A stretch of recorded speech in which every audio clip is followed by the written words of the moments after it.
CBI के दफ्तर पहुंची रिया चक्रवर्ती ने कल जांच के दौरान सीबीआई अफसरों को एक ऐसी बात कही जिसको लेकर उनको गुस्सा आ गया और उन्होंने करारा जवाब दे दिया रिया को।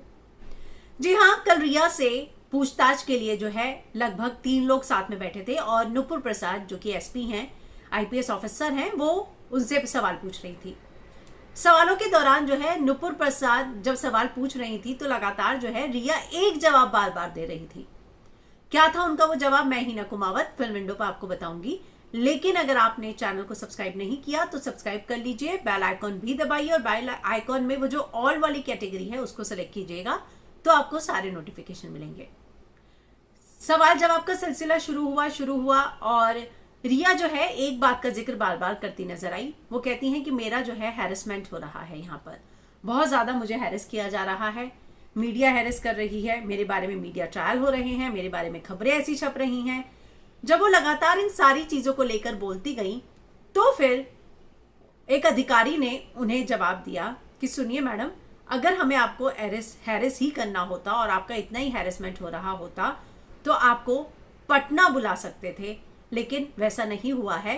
पूरी सीबीआई की टीम आपको बुलाकर यहाँ पर आपका बयान दर्ज कर रही है। आपसे पूछा भी गया कि हम आपके घर आए या आप यहाँ पर आएंगी, तो जो वो हैरेसमेंट की बात बार बार कर रही थी उसको लेकर जो है उन्हें कहा गया कि आप ये बातें मत कीजिए, क्योंकि ऐसा वाकई में नहीं हो रहा है कि आपको कोई हैरेस करना चाहता हो या आपको फील होता है कि आपका हैरेसमेंट हो रहा है। अगर ऐसा होता, मैंने आपको कल एक खबर बताई थी कि उनको वेन्यू का चॉइस दिया गया था, उनसे कहा गया था कि आप बताइए आप आएंगी या हम आए, और वो इसलिए हुआ था क्योंकि उनके पिता ने जाकर जो है कंप्लेन लिखवाई थी कि हम जो है प्रोटेक्टेड फील नहीं करते हैं। तो इस बात का लिहाज रखते हुए भी सीबीआई ने उनसे पूछा था। और अक्सर ये होता है कि जब कोई महिला हो जिनकी जांच पड़ताल करनी हो तो अक्सर केस में उनसे पूछा भी जाता है, नहीं तो सीबीआई उनके घर जाती है। पर उन्होंने कहा कि नहीं, मैं आ जाऊंगी, क्योंकि सिद्धार्थ पिठानी, दीपेश सावंत सबके साथ बैठाकर उनकी पूछताछ करनी थी, इसीलिए रिया गई। तो उनसे कहा गया कि आप जो ये बार बार हैरेसमेंट की बात करती हैं वो मत कीजिए, अगर वाकई में ऐसा होता तो आपको पटना भी बुलाया जा सकता था, जो कि नहीं किया गया है।